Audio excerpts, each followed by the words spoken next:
আসসালামু আলাইকুম। আমি শেরেবাংলা মেডিকেল কলেজ 5th ইয়ার MBBS স্টুডেন্ট। আমার নাম নাফিসা রৌফ। আমি আজকে মিনসা পাঠশালা থেকে একটি ক্লাস নিব। আমি আজকে HSC first and second year biology, জীববিজ্ঞান, যেটা তার খুব ইম্পর্টেন্ট একটা টপিক আলোচনা করব। ইনশাআল্লাহ আমার যে শিক্ষার্থীবৃন্দ রয়েছে তাদের খুব উপকার হবে। যারা আমার এই ক্লাসটি দেখছো তারা অবশ্যই ক্লাসটি করার আগে কলম, খাতা, যেটা দরকার, যেখানে তুমি সুন্দর করে নোট করে রাখতে পারো, সেটা নিয়ে বসবে। দেখা যাবে আমি কিছু ইম্পর্টেন্ট কিছু কথা বলবো, যেগুলো তুমি খুব তাড়াতাড়ি নোট করে ফেললে তোমার পরবর্তীতে পড়তে খুবই সুবিধা হবে। ওকে, আমরা ফার্স্ট ইয়ার সেকেন্ড ইয়ার থেকে খুবই গিয়ে বায়োলজি এই সাবজেক্টটা অপশনাল হিসেবে নিয়ে নেই, কারণ সবার ম্যাক্সিমাম ছেলেদের এটা গিয়ে একটা ভীতি কাজ করে, অনেক মেয়েদেরও এটা ভীতির কাজ করে। তো আমি বলবো ইনশাল্লাহ আমার এই ক্লাসটা করার পরে তোমাদের যে ভয়টা আছে সেটা অনেকটাই কমে যাবে। আমি খুবই ইম্পর্ট্যান্ট একটা টপিক, যেটা তোমাদের বইয়ের রিপ্রোডাক্টিভ সিস্টেম, হ্যাঁ, জননতন্ত্র, যেটা সেটা নিয়ে আলোচনা করব। এই টপিকটা অনেক বড়, অনেক হিউজ, এখানে অনেক কিছুই আছে। তো আমি সব টপিক এক ক্লাসে আলোচনা করব না, আমি শুধু আজকে ফিমেল জেনিটেলিয়া, যে স্ত্রী প্রজননতন্ত্র আছে, সেটা নিয়ে আলোচনা করব। আমি তোমাদের কিছু স্লাইড দেখাবো। স্লাইডে গিয়ে আমি তোমাদের ইম্পর্টেন্ট যেগুলো লাগবে, খুবই ইম্পর্টেন্ট, যেটা জানতেই হবে, যারা গিয়ে ফিউচারে তোমরা মেডিকেল লাইনে যাবে তাদের জন্য, বা গিয়ে ডিইউতে জীববিজ্ঞান, বায়োলজি এই সাবজেক্টের দিকে যাবে, তাদের জন্য খুবই গিয়ে উপকারী হবে এই ক্লাসটা। আচ্ছা, তাহলে আমি শুরু করব।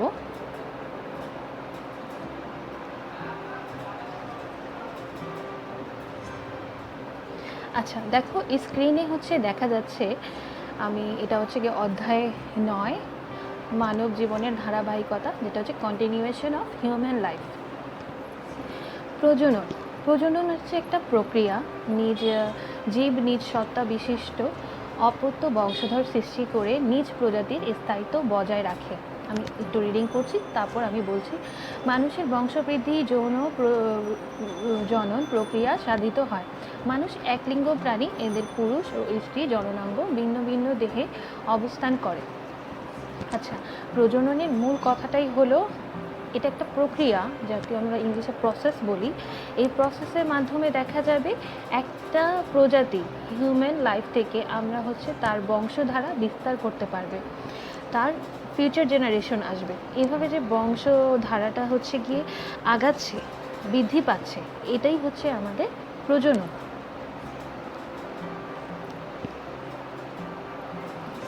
ঠিক আছে? আচ্ছা, এটা ছিল আমার প্রথম সংজ্ঞাটা। এখন আমি নেক্সট যে সংজ্ঞা সেটাতে যাব। আচ্ছা, এই যে স্ত্রী প্রজননতন্ত্র, আমি মেল রিপ্রোডাক্টিভ যে সিস্টেম, পুরুষ প্রজননতন্ত্র, সেটা ইনশাল্লাহ অন্য একটি ক্লাসে তোমাদেরকে বুঝিয়ে দেবো। এখানে আমি স্ত্রী প্রজননতন্ত্র, ফিমেল রিপ্রোডাক্টিভ যে সিস্টেম, সেটা নিয়ে একটু আলোচনা করব। এটা একটু ব্রড হবে, কারণ স্ত্রী প্রজননতন্ত্রে ডিটেইলস অনেক কিছু আমাদের জানতে হয়। তবুও আমি তোমাদের খুব শর্ট করে, খুব সিম্পলভাবে বুঝিয়ে দিচ্ছি। স্ত্রী প্রজননতন্ত্র আমার বর্ণনা করতে হলে অবশ্যই আমার জানতে হবে স্ত্রী প্রজননতন্ত্র, ফিমেল রিপ্রোডাক্টিভ সিস্টেমে টোটাল কয়টা পার্টস রয়েছে, এটা খুবই ইম্পর্ট্যান্ট। হ্যাঁ, এই পার্টসগুলো জানা। তো ফার্স্টে আমি স্ট্রাকচারে যাব। এই স্ট্রাকচারটা দেখে আগে তোমাদের দেখিয়ে দিচ্ছি যে অ্যাকচুয়ালি ফিমেল রিপ্রোডাক্টিভ সিস্টেমের স্ট্রাকচারটা কেমন, তারপর আমি বইয়ের লাইন ধরে ধরে বুঝিয়ে দিচ্ছি। ওকে, তো আমি একটু স্লাইডটা, আচ্ছা, এখানে ফার্স্টে দেখো, এটা একটা স্ত্রী প্রজননতন্ত্র। এটা ফ্রন্ট সাইড, মানে সম্মুখ দৃষ্টা দেখানো হয়েছে। চিত্র কি 9.2। এখানে আমি পার্টগুলো ফার্স্টে দেখিয়ে দিচ্ছি। তোমরা দেখো, আমি নিচের থেকে আসছি। এটা সম্পর্কে অনেকেরই একটা ক্লিয়ার কনসেপশন নেই। এখানে যে প্রথম মাংসল ভাঁজটুকু দেখানো হচ্ছে, এই মাংসল ভাঁজ, এখানেই সাধারণত আমাদের যোনি মুখটা মানে ভ্যাজাইনা যেখানে বলে আমাদের মেডিকেল টার্মে ভ্যাজাইনা, সেটা হচ্ছে এখানে। আমি একটু কালার ডিফারেন্ট করে দেখাই, তাহলে বুঝতে খুব সুবিধা হবে।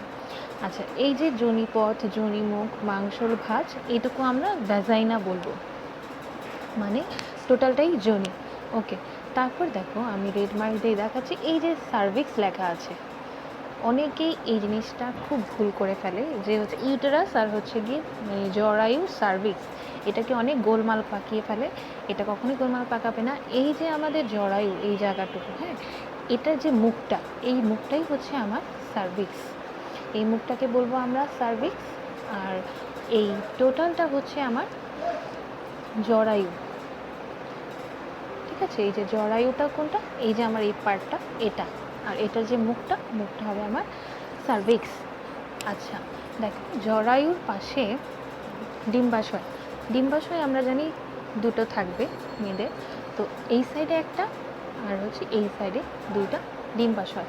ডিম্বাশয়ের মুখটা কতগুলো আঙ্গুলের মতো, যেটা হচ্ছে গিয়ে ইনফান্ডিবুলাম বলে, আঙ্গুলের মতো কিছু ফিমরিয়া এসে একটা যে স্ট্রাকচার তৈরি করবে, সেটাই হচ্ছে আমার ইনফান্ডিবুলাম। এই যে এই জায়গাটা, হ্যাঁ, এইখানে ডিম্বাশয়টা একটা লিগামেন্ট দিয়ে লাগানো থাকবে আমার জরায়ুর সাথে, এইটাকে হচ্ছে গিয়ে আমরা বলি লিগামেন্ট। এখন এই যে ইনফান্ডিবুলামটা দুই সাইড দিয়ে ডিম্বাশয়, যেটা আমরা ওভারি বলে থাকি, সেটাকে গিয়ে ধরবে। এই পুরো স্ট্রাকচারটা একটা তো শেপ দিয়ে লাগানো আছে উপরের দিকে, দেখো তোমরা, এই যে এটাই তো হচ্ছে কি আমার ফ্যালোপিয়ান টিউব। এটা হচ্ছে দুই সাইডে দুই ডিম্বাশয়কে ইনফান্ডিবুলামের মতো যে স্ট্রাকচার, সেটা দিয়ে ডিম্বাশয়টিকে কভার করবে। এখানে চিত্রে যেরকম ফাঁকা আছে এরকম থাকবে না, কভার করবে। এটাই হচ্ছে গিয়ে আমার স্ট্রাকচার পুরোটা। আচ্ছা, এখন আমি স্ত্রী প্রজননতন্ত্র, ফিমেল রিপ্রোডাক্টিভ সিস্টেম, এটা হচ্ছে ডিটেলস যেগুলো বলছে সেখানে ইম্পর্টেন্ট কথাগুলো বলে দিচ্ছি। ফার্স্টে প্রথম পয়েন্টে বলতে হবে ওভারি, যেটা হচ্ছে আমার ডিম্বাশয়। তো ডিম্বাশয় তো দেখালাম, এটা হচ্ছে দুটো করে থাকবে। এখানেও লেখা আছে, দেখো, শ্রেণীর পেছনে ফাঁপা গহ্বরের জরায়ুর দুপাশে, আমি তোমাদের দেখিয়েছি যে জরায়ু দুই পাশে দুইটা ডিম্বাশয়, দুপাশে ইউরেটারের নিচে বাদামাকৃতি এক জোড়া ডিম্বাশয় অবস্থিত। এখানে ডিম্বাশয়ের আকৃতিটা কেমন, বাদাম আকৃতি। এই জিনিসটা অনেক সময় মাল্টিপল চয়েসে দিয়ে দেয়, কি আকৃতি, তো বাদাম আকৃতি। আচ্ছা, তারপরে কি লিখেছে, প্রত্যেক ডিম্বাশয় 3 থেকে 5 সেন্টিমিটার লম্বা, 2 থেকে 3 সেন্টিমিটার চওড়া, 0.6 থেকে 1.5 সেন্টিমিটার পুরু। এই যে প্রত্যেকটা সেন্টিমিটার কত লম্বা, কত চওড়া, কত সেন্টিমিটার পুরু, এগুলো সব মাল্টিপল চয়েসে চলে যাবে। আর রিটেনের জন্য খুব স্পেসিফিক যদি হচ্ছে লিখতে হয়, তখন আমার পার্টগুলো খুব সুন্দরভাবে লিখতে হবে। যেমন হচ্ছে ডিম্বাশয়, ওভারি, পরের পার্টটা কি, এটার স্পেশালি পার্ট, আর হচ্ছে ফাংশন, কাজটা কি। আচ্ছা, ডিম্বাশয় আমি শেষ করে দিচ্ছি যে জরায়ু অ্যান্ড ফেলোপিয়ান নালী সহ উদরে একটি পেরিটোনিয়াম পর্দার ভাঁজ করা টিস্যু সাহায্যে আটকে থাকে। এদের ওজন 2 থেকে 3.5 গ্রাম। ঠিক আছে, এটার কাজ কি, ডিম্বাশয়ের মেইন কাজ, একটা যদি কাজ বলতে হয় তাহলে বলতে হবে ডিম্বাণু উৎপাদন করা, বাকিটা তোমরা স্কিপ করলেও এটা বলতেই হবে। অ্যান্ড সেকেন্ড ইম্পর্ট্যান্ট হচ্ছে স্ত্রী যৌন হরমোন ইস্ট্রোজেন অ্যান্ড প্রোজেস্টেরন ক্ষরণ করে থাকে। এই হরমোনের প্রভাবে রজচক্র, যেটা আমাদের মেনস্ট্রুয়াল সাইকেল, গর্ভ, অমরা, জননেন্দ্রিয়, মাতৃস্তন পুষ্ট ও নিয়ন্ত্রণ হয়। আচ্ছা, তাহলে ডিম্বাশয় বলতে গেলে অবশ্যই এখানে আমার বলতে হবে এটা কয়টা থাকে, দুটো থাকে, বাদাম আকৃতির হবে। এখন কাজটা বলে দিব, ডিম্বাণু উৎপন্ন করা হচ্ছে ডিম্বাশয়ের কাজ, এবং যৌন হরমোন যেমন ইস্ট্রোজেন অ্যান্ড প্রোজেস্টেরন ক্ষরণ করে থাকে। এটুকু বলতে পারলেই এনাফ। সেকেন্ড, ডিম্ব নালী, আচ্ছা, বা ফ্যালোপিয়ান টিউব, যেটা আমি দেখালাম, ফ্যালোপিয়ান টিউবটা ইনফান্ডিবুলাম হয়ে তারপর ডিম্বাশয়ের সাথে আটকে থাকবে। এখানে ফ্যালোপিয়ান টিউবটা বলেছে কি, জরায়ুর দুপাশে অবস্থিত দুটি পেশল ও 12 সেন্টিমিটার লম্বা নালী। আচ্ছা, এই লম্বা যে নালী, এখানে একটা দাগ দিয়ে রাখো যে এটা কত সেন্টিমিটার, আমার 12 সেন্টিমিটার। এগুলো হচ্ছে গিয়ে মাল্টিপল কোশ্চেনের জন্য আমি বলে দিচ্ছি, এটা হচ্ছে 12 সেন্টিমিটার। নালীর এক প্রান্তে ডিম্বাশয়ের কাছে পেরিটোনিয়াম গহ্বর, অন্য প্রান্ত জরায়ুর গহ্বরে উন্মুক্ত। ডিম্বাশয় সংলগ্ন প্রান্তটি অসংখ্য আঙ্গুলের মতো প্রবর্ধনযুক্ত হয়ে ঝালর বা ফিমব্রিতে পরিণত হয়। এই যে আমি তোমাদের তখনই বলেছিলাম যে ইনফান্ডিবুলাম শেষে এসে আঙ্গুলের মতো হয়ে যাবে, এটাই হচ্ছে আমার ফিমব্রি। আচ্ছা, তারপর বলেছে যে পরের ফানেলের অংশটি ইনফান্ডিবুলাম, এটাকে আমরা ইনফান্ডিবুলাম বলছি। এর স্ফীত অংশ হচ্ছে অ্যাম্পুলা, এবং যে মধ্য অংশটি জরায়ু প্রাচীরের কাছে থাকে তা হচ্ছে ইসমাস। এই তিনটা কথা খুবই ইম্পর্টেন্ট, এটা বলতেই হবে যে ইনফান্ডিবুলাম কোন অংশটা, ইসমাস অ্যাম্পুলা কোন অংশটা। তাহলে ফ্যালোপিয়ান টিউব বা ডিম্ব নালীর কথা আসলে এখানে আমার এই তিনটি কথা বলতে হবে। আচ্ছা, এর কাজটা কি? এর কাজটা হচ্ছে আমার ডিম্বনালী ডিম্বাশয় থেকে মুক্ত পরিণত ডিম্বাণুকে গ্রহণ করে জরায়ুতে পৌঁছে দেয় এবং রস ক্ষরণ করে শুক্রাণুকে ঊর্ধ্ব প্রান্তে উঠে ডিম্বাণুকে নিষিক্তকরণে সাহায্য করে। এটার সিম্পল মানে খুব সহজভাবে বলতে গেলে ডিম্বনালীর কাজটা কি, এটা একটা বাহক, মানে একটা যে ওয়ে থাকে সেই ওয়ের সেই বাহকটাই হচ্ছে আমার ডিম্ব নালী। কী করে? ডিম্বাশয় থেকে মুক্ত পরিণত ডিম্বাণু গ্রহণ করে। আমার ওভারি থেকে যে হচ্ছে ডিম্বাণুটা আসছে সেটা হচ্ছে জরায়ুকে পৌঁছে দেওয়ার জন্য একটা মাধ্যম তো লাগবে, সেই মাধ্যমটাই হচ্ছে আমার ডিম্ব নালী। সে আর কি রস ক্ষরণ করে শুক্রাণুকে ঊর্ধ্ব প্রান্তে, আমার শুক্রাণুটা নিচের থেকে আসবে। ঠিক আছে, আমি এখানে একটু যদি হচ্ছে গিয়ে আবার স্লাইড চেঞ্জ করে দেখাচ্ছি।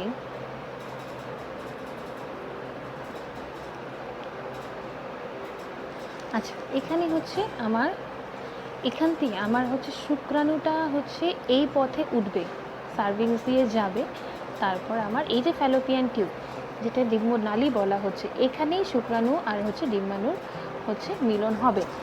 যেটাকে বাংলাতে বলা হয় নিষেক।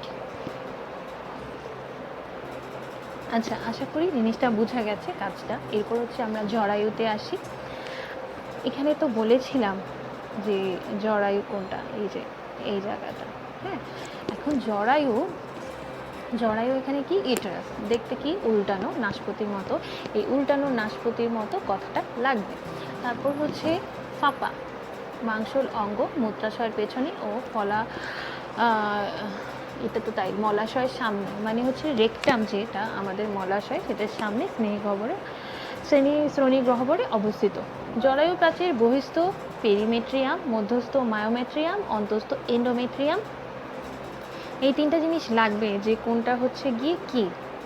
হ্যাঁ, যে বাইরে বহিস্থটা পেরিমেট্রিয়াম, মধ্যস্থ মায়োমেট্রিয়াম, তারপরে হচ্ছে অন্তস্থ এন্ডোমেট্রিয়াম।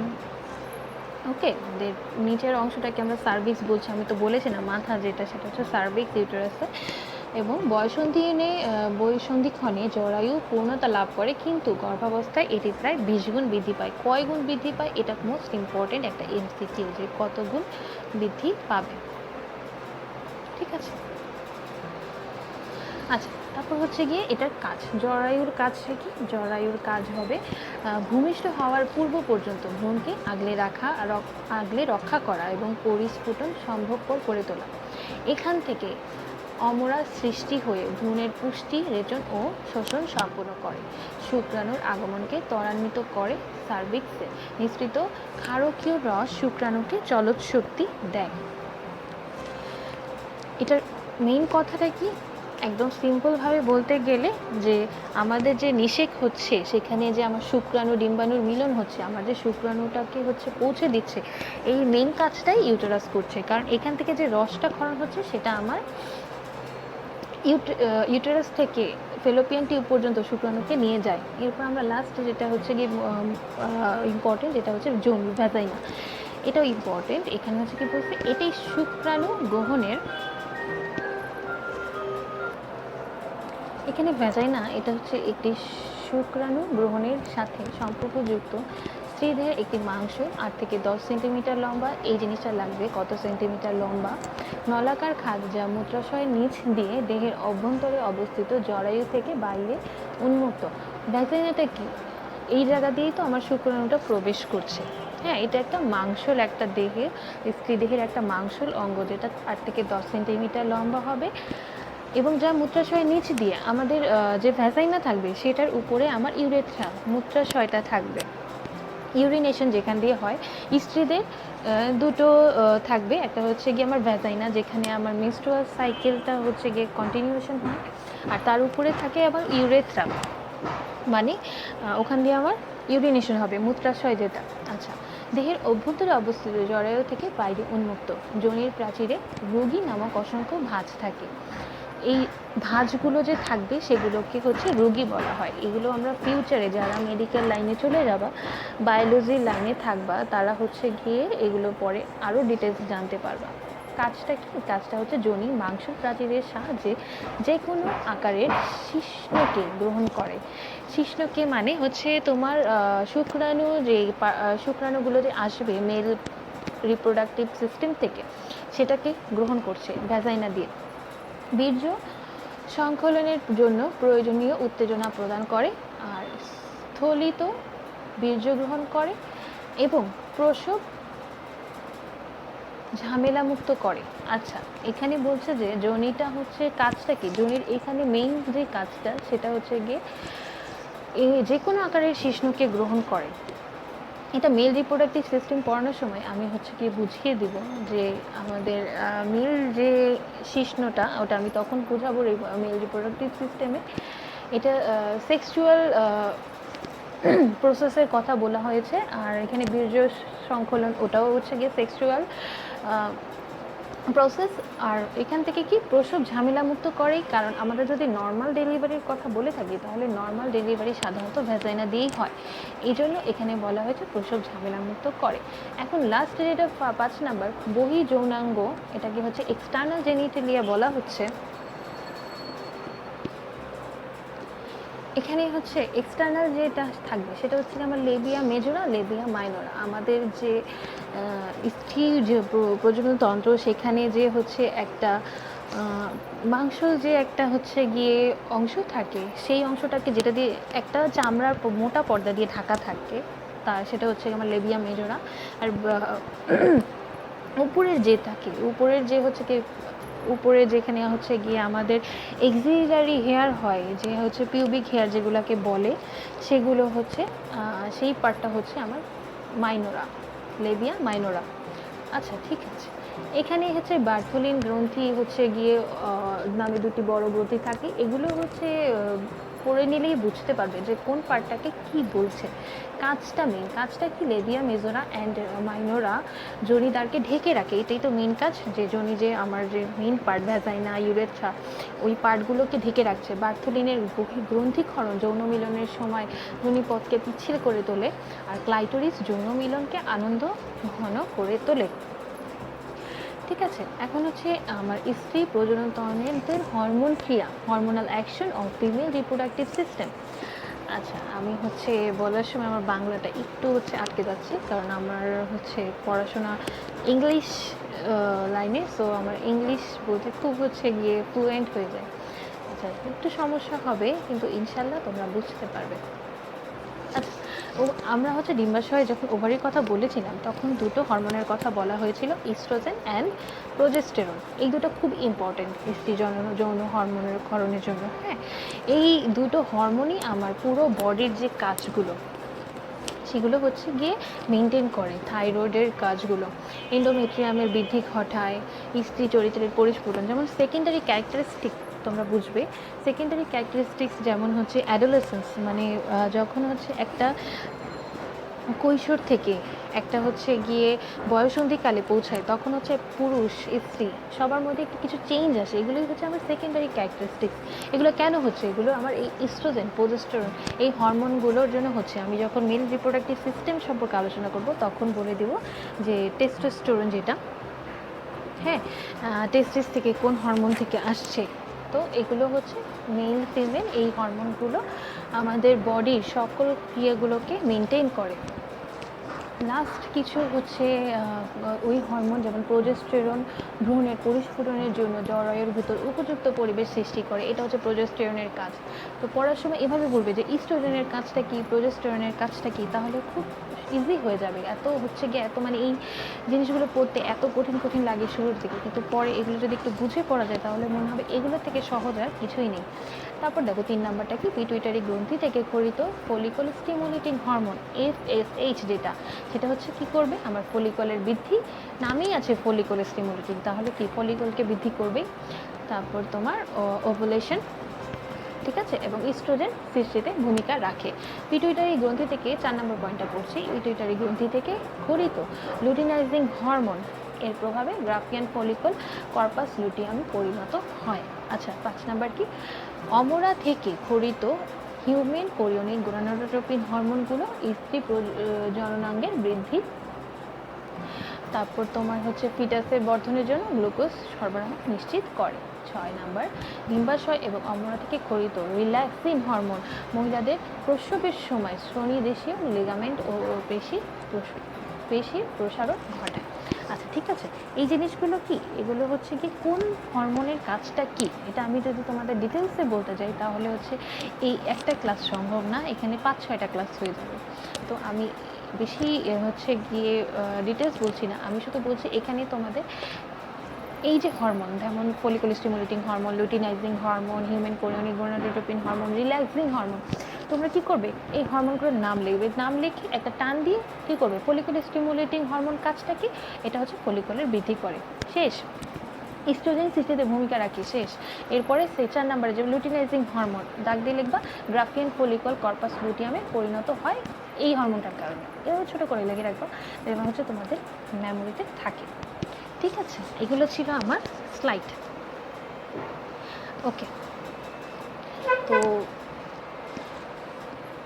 ইনশাল্লাহ আমার মনে হয় ক্লাসটা খুব উপকারে আসবে। আমি তোমাদের হচ্ছে গিয়ে সফলতা কামনা করছি। ইনশাল্লাহ হচ্ছে গিয়ে পরীক্ষা যদি হচ্ছে গিয়ে লেটেও হয়, এইচএসসি যেটা পিছিয়ে গেল পরীক্ষা, ইনশাল্লাহ যখন হবে, যদি সিলেবাস কমিয়েও নেওয়া হয় তবুও তোমরা সবাই খুব ভালোভাবে ভালো মার্কসে পাশ করে যাবে, এই দোয়াই রাখছি। আর যদি ভিডিওটা মানে আমার ক্লাসটা কেমন লাগলো অবশ্যই আমাকে কমেন্ট করে একটু বলবে, আর যার যেটা বুঝতে সমস্যা সেটা যদি কমেন্টে জানো, আমি ইনশাল্লাহ সেগুলোর অ্যান্সার বলে দেওয়ার চেষ্টা করব। আর থ্যাংক ইউ সো মাচ। আর হচ্ছে গিয়ে এই চ্যানেলটাকে আমাকে হচ্ছে এত সুন্দর একটা সুযোগ করে দেওয়ার জন্য, তো ধন্যবাদ সবাইকে, এখানেই শেষ করছি। আল্লাহ হাফেজ, আসসালামু আলাইকুম।